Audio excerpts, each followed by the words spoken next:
All right, welcome to our Thursday afternoon training meeting. Today, last week we went over the inspection form that the cities use when they're doing their inspections. This week we are going to go over the SWP review form that the cities use, just so that we all are on the same page about what needs to go in the SWP, what they're going to be looking for when they're doing the SWP reviews.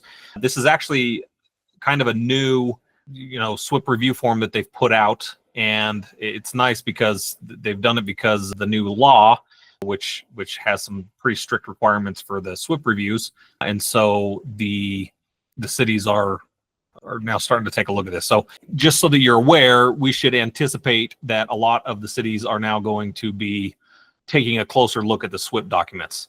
That being said, one of the other things that is required now under the law is that the SWPs have to be reviewed and sent back within 14 days. So keep an eye on that. If you are not, if we receive a SWP back that's outside of the 14 days, we should still respond to it. We should still, fix the things that they're asking for.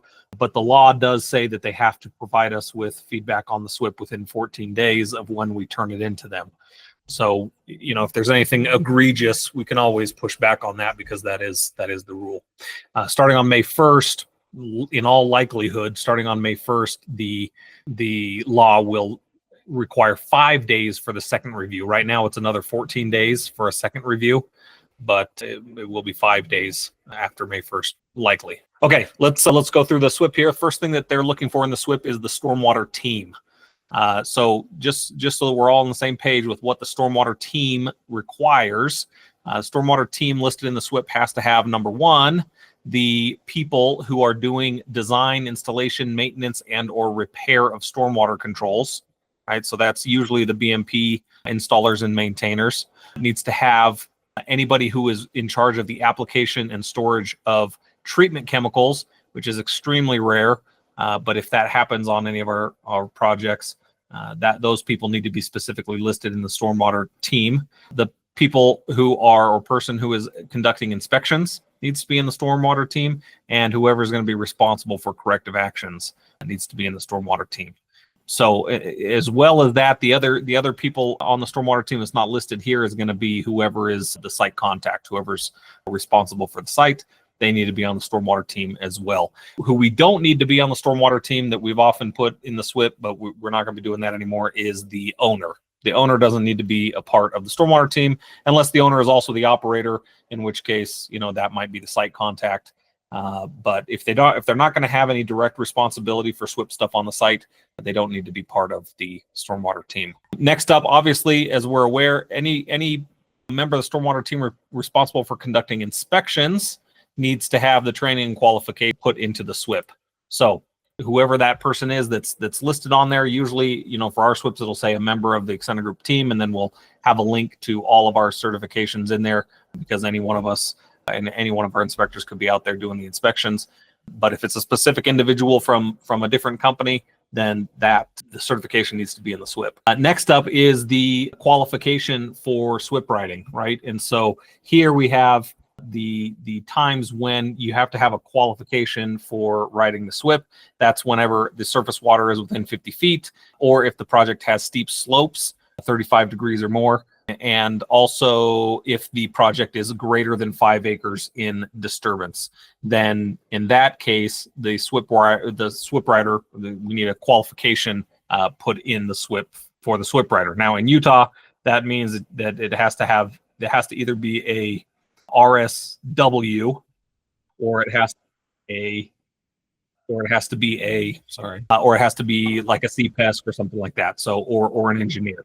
And so if we have those times when we have SWP writers or a SWP, those qualifications, that's when we'll put the CPESC certification in there, so that and then if you have any questions or anything on that like that, then I can review the SWP and make sure that it meets the certification requirements. Okay, next up, estimates for the size of the property. We have to put in there the size of acres, the total size of the property, and also the disturbed area. Okay, that needs to be in the SWP. So it's not just what the disturbed area is on the SWP, but also the disturbed acreage, right? The total size and the disturbed acreage. Okay, next up, the nature of construction activities. So what you're going to notice in our SWPs when we have the nature of construction activities, that's going to include a description of what kind of construction is happening on the site. Depending on the type of construction that you have happening on a site, there's going to be different pollutants involved, right? If this is just a development project where they're just developing land, then there's not really ever going to be any stucco, right? Rarely will there be any paint. There might be some paint, but it's going to be rare. There's not going to be a lot of the different pollutants that normally occur during vertical construction are not going to be there during a development only project. And so that's the point of having the nature of construction activities in there, is to help identify what types of pollutants are going to be on site. And now we've talked extensively with the inspectors about the process and what the different pollutants are during each phase of construction, but we also have that listed out in the SWP. And so that's, when we talk to the inspectors about making sure that the map lists the stage or the phase of construction of each of the individual areas on the map, that's because in the SWP we also list out what pollutants are going to be found during each phase of construction or are likely to be found, and what BMPs are going to be in place for each phase of development. And so that's just another way for the map to make sure that we're matching the map to the SWP. Is based on what phase of construction each area is in. Next up, any on-site or off-site construction support activities. So this is an important one that I want to make sure that especially our inspectors know about. On-site and off-site construction support activities have to be listed in the SWP.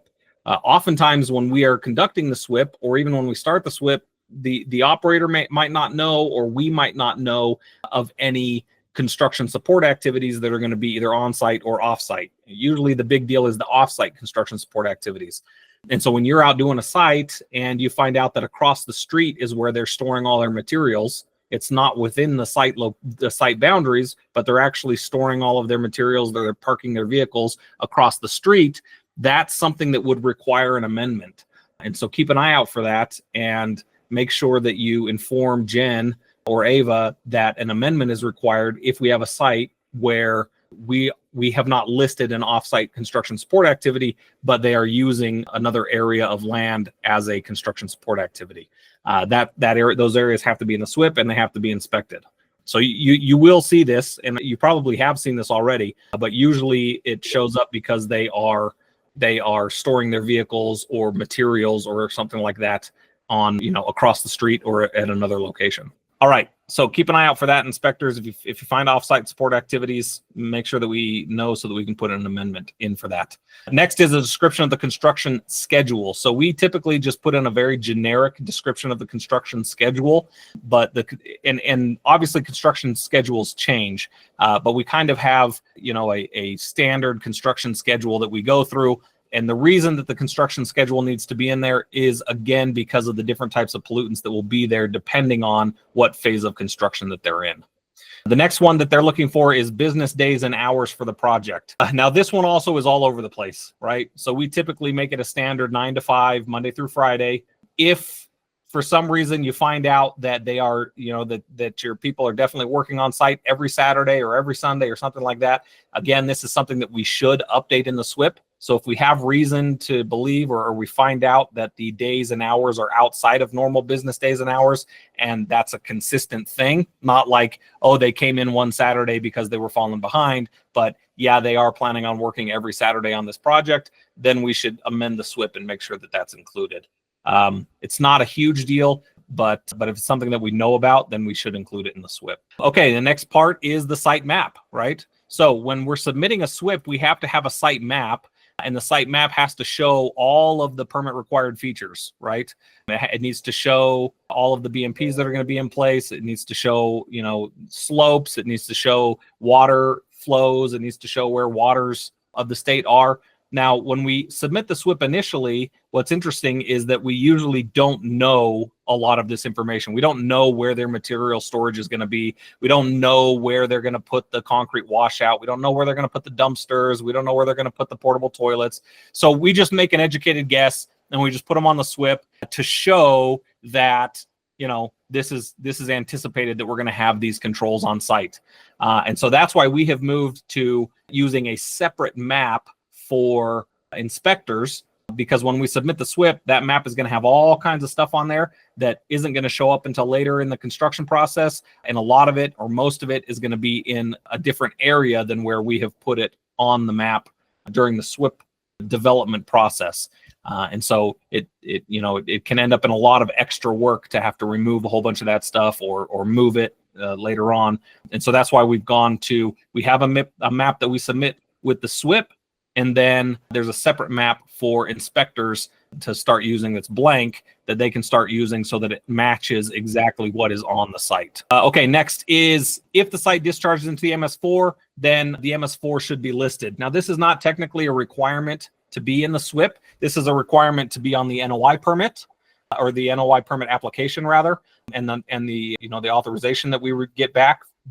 It's not a requirement to be in the SWP. However, the state has requested, I guess, kind of through this evaluation form, that information be in the SWP. I guess it does give it kind of an easy place for them to see all of the information at once instead of having to have the permit application pulled up as well as the SWP. But technically, it's not a requirement to be in the SWP. It is a requirement to be on the permit application. However, since the state is asking for it here in this evaluation form, we want to make sure that our SWPs always have that information in there. Now, one of the things that, again, the inspectors may be able to find out that we may not be able to see readily is the exact municipality that these waters are going to be discharging into. A lot of times this comes up in Salt Lake County. A lot of times it will come up in Summit County, where the address will show up as Park City. And so we'll think, okay, this is discharging into Park City, but later we find out that it's actually Summit County. Sometimes we've looked it up very closely and decided, hey, this is actually going to be in Summit County, only to have Summit County tell us, no, that's actually in Park City, right? So one of the things that maybe the inspectors can keep an eye out for also is if you are on a border, between like a county and a city where we may have put the wrong MS4, it would be good to find out, make sure that we're correct on that. And if it needs to be changed in the SWP, that we can get that amended and changed in the SWP. Okay, next is the first downstream receiving waters of the state. If they're listed in the SWP, again, this is not a requirement to be in the SWP. This is a requirement to be in the NOI permit application. However, we can put this in the SWP, and because they've added it in their evaluation form, we're going to go ahead and list that in the SWP as well as on the permit application form. So the downstream, the next three of these are all talking about the receiving waters. Number one, we need to know what the receiving water is, and then we need to identify if it is impaired or if it is high quality. Okay, so the impaired means that there is a specific pollutant that are at higher than acceptable levels within this water body. All water bodies have some level of pollutants in them, but if the level of a specific pollutant is too high, then it will have an impairment, okay? And it will then have to eventually have what's called a TMDL, which stands for total maximum daily load, which means this is the maximum amount of that particular pollutant that can enter into that water body safely. Typically, it needs to be lower than normal so that the levels will decline over time. The particular pollutants that are in there, it might have impairments for a lot of things that don't require anything extra on the part of a SWP inspection or a SWP, the SWP itself. But if the impairments are specifically sediment or nutrient impairments, then it would require increased inspection frequency at that site. Also, high quality waters, if it is a category 1 or a category 2 water, it also requires increased inspection frequencies at that site. So if you're wondering, why are some of our sites 14-day inspections with rain events and some of our sites are 7-day inspections with rain events, the reason is because if the receiving water is impaired with a sediment or nutrient impairment, or the receiving water is a high quality water, then we have to conduct inspections every 7 days and after rain events. Now, there are a few sites that we have that are 7 days without rain events. Again, 7 days without rain events are the same as 14 days with rain events, meaning that there's no impairment or no high water quality concerns. So what is a sediment or a nutrient impairment? A sediment impairment is only one thing. It's total suspended solids. It is not total dissolved solids. Sediments do not dissolve in water. Okay, they're not like salt. They're not like, some other minerals that will dissolve in the water. That's not sediment. Sediments don't dissolve in water. And so total suspended solids is the only sediment impairment. So if you're looking at a water body and it says it's impaired for total dissolved solids, that's not a sediment impairment. We don't have to worry about increased inspection frequency. What we're looking for is total suspended solids. That is a sediment impairment. Now, if you're looking at a nutrient impairment, the nutrient impairments can be several things. Usually they are either nitrogen, phosphorus, or ammonia. Those are the most common ones that we're going to see. If you see nitrogen, phosphorus, or ammonia, then that is going to be a nutrient impairment, and we are going to have increased inspection frequency for those. If you see anything else in there that looks like it could be a nutrient, then please reach out and find out. Let's find out if that is a nutrient impairment, and we're going to need to do increased inspections. We'll need to make sure that information is in the SWPPP as well. But if it's any other type of mineral like selenium or cadmium or even arsenic or something like that, those are not nutrient impairments. They don't require increased inspection frequencies. Okay, next up, we want to list all pollutant generating activities. So if you look in the SWPPP, you're going to see a list of all of our pollutant generating activities that's in there. It's going to be a nice little checklist. It's going to say what the activity is, whether or not it's going to be on the site, and what potential pollutants are going to be coming from that pollutant generating activity. Okay. Then for each of those pollutants that we have identified as potentially being on the site, we're going to have a list of BMPs. There's going to be a whole section of BMPs that are designed to control those pollutants and keep them on site and stop them from entering into water bodies. Okay. Next is what you're also going to see on there is authorized non-stormwater discharges that are likely to be on the site. There's a few of these that are likely to be on most sites. Some of them are waterline flushings, contaminated waterline flushings. So, and that's an interesting one to talk about as well, because uncontaminated waterline flushings happen on any site that's doing development that is installing water lines. If you install a water line, before you're allowed to hook it up, you have to do a waterline flushing. Now, usually they use culinary water to do that. A lot of times they will also add chlorine to that water. If they have added chlorine to the water, then it is no longer an uncontaminated waterline flushing because it has chlorine in it. So if it is chlorinated, if it is a chlorinated waterline flushing, that either has to be contained on site. And so usually what we say is that they're going to either dig a pit or they're going to use the trench that they're flushing into and allow that water to flow right into that. It has to be contained on site. If they are going to be discharging that chlorinated water, then they're going to have some other BMPs in place, and they may even have to test it for the chlorine levels, depending on the city. That's up to the cities on what they can allow in terms of levels of chlorine. But usually what happens is when they flush it, they just allow it to go right back into the trench where they are installing the water lines, and that's how it dissipates into the ground.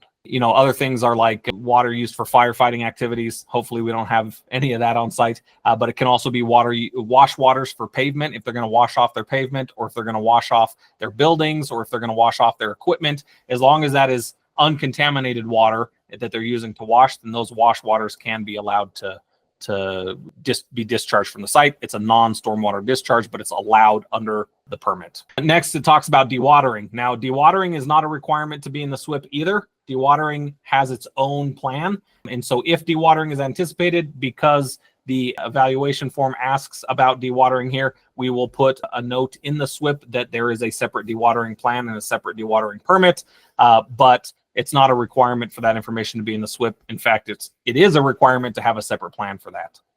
If the project is within 50 feet of a water body, then we have to have a description of what controls are going to be used to offset that 50-foot buffer, right? So typically, if you think about a typical site that's more than 50 feet away, it could be a mile away, it could be 100 feet away, anywhere in between there, whatever, 51 feet or more. If you think about it, typically we have a perimeter control installed, and then we have a buffer area before it reaches the water body. And that buffer area, is going to have vegetation. It's going to have other things that are going to allow that water to, even after it goes through our perimeter control, to then percolate into the ground or get rid of any other excess pollutants before it gets to the water body. Now, if we're within 50 feet of a water body, then we have our perimeter control, but we don't have 50 feet, at least 50 feet of that extra natural buffer. That's when we have to then have another perimeter control in place to make up for that lack of a 50-foot buffer. So we often say you have to have two perimeter controls. I mean, technically you have to have one perimeter control, plus you have to replace that natural buffer, right? So that's the purpose of having that second perimeter control in place within 50 feet. So this is something that you guys are going to notice on site a lot more easily than we are. I was just looking at a project where it's kind of hard to tell on a plan or even on Google Earth where exactly you're going to be within 50 feet of a receiving water, of a water body. The inspectors, you guys are going to be the ones that are going to be able to notice that a lot better than anybody. While you're out there, you're going to be able to see. You don't necessarily have to take a measuring tape to it, but just, judge the distance. If it looks like it's within 50 feet of the perimeter control, or technically of the disturbance, doesn't have to be the perimeter control, but of the disturbance, of the land disturbance, then we are going to need to get a second perimeter control out there. Now, it only has to be those areas. So we could have, one thing of straw wattle, and then there's a bunch that's not within 50 feet. And then over here, it enters into within 50 feet again. Then we have another piece of straw wattle. We don't have to stretch it along the whole way. Only where it's within 50 feet, we have to have that second perimeter control to make up for that. Now, if we're doing linear projects, one of the things that we have to describe in the SWPPP is whether or not perimeter controls are feasible. For a lot of linear projects, perimeter controls are not feasible. It's not feasible to put in 10,000 feet of silt fence along a roadway through people's yards, right? It's just not. Right now, they're expanding 1600 North in Orem. When they start to push back, it's not going to be feasible to put in a silt fence all along that. There's so many roadways that get in the way. There's people's yards that would be running into. It's just not feasible to put in a perimeter control. So in those cases, we need to figure out another way to stop pollutants from leaving the site. Usually the best way to do that is by, when they're excavating, they stockpile on the upslope side of the linear project. That way, if it rains, any pollutants fall back into wherever they are excavating or grading into that project. That's kind of usually the easiest way for a linear project to have a perimeter control, because usually a perimeter control along the whole thing is just not feasible. All right, vegetative and non-vegetative stabilization measures. Stabilization measures need to be in the SWPPP. If you find out at some point during the process, the construction process, that the stabilization is not going to be typical landscaping, something else is going to be going on, we need to make sure that that information is in the SWPPP. If they're going to be doing hardscaping, which is, mostly rocks, and they're not going to be using, vegetative measures for stabilization, we need to make sure that that's what's in the SWPPP. Typically, we just assume, or we look at the landscaping plan and we kind of assume that the vegetative landscaping is what's going to be going on. Sometimes that's not the case, right? So if that's not the case, then we need to know what is going to be landscaped or what is going to be using for stabilization, and we need to make sure that that's in the SWPPP. Spill response procedures need to be in there, including the fact that there's going to be a spill kit on site. We have a whole section for spill response procedures in the SWPPP.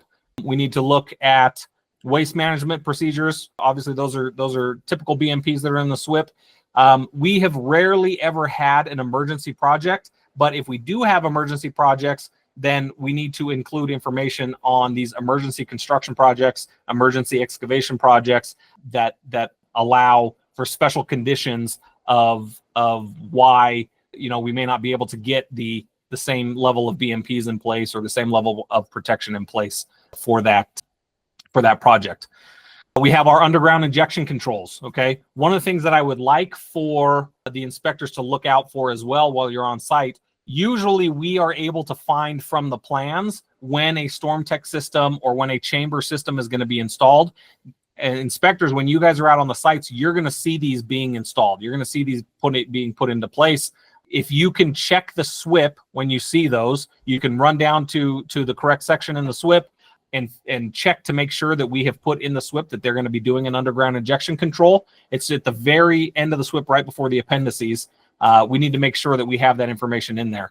If we say no and they are putting one in place, they have to register that or they could get a huge fine. So if you see them putting that into place, make sure that we have it in the SWPPP. If it's not in the SWPPP, we need to do an amendment and we need to make sure that it gets registered. Okay. Treatment chemicals, very rare. If you ever come across a site that has treatment chemicals, let's talk about it and make sure we have the right stuff in the SWP. And then the other thing that needs to be in there is reduced inspection frequency. We come across this every year when the ground is frozen, when people stop work for winter conditions. We need to make sure that that is properly annotated in the SWP. Okay, so we didn't get to every single question on here, but the rest of this really is talking about the corrective action logs. It's talking about the signatures. It's talking about some of the other stuff that's in here. Please take a look at this evaluation form. I'll post it in the everyone chat so that everybody can take a look at it, read through it real quick, and make sure that you know what is supposed to be in every SWP document that we have, and especially so that you know if you're looking at a SWP document, if something is missing, what needs to be in there, okay?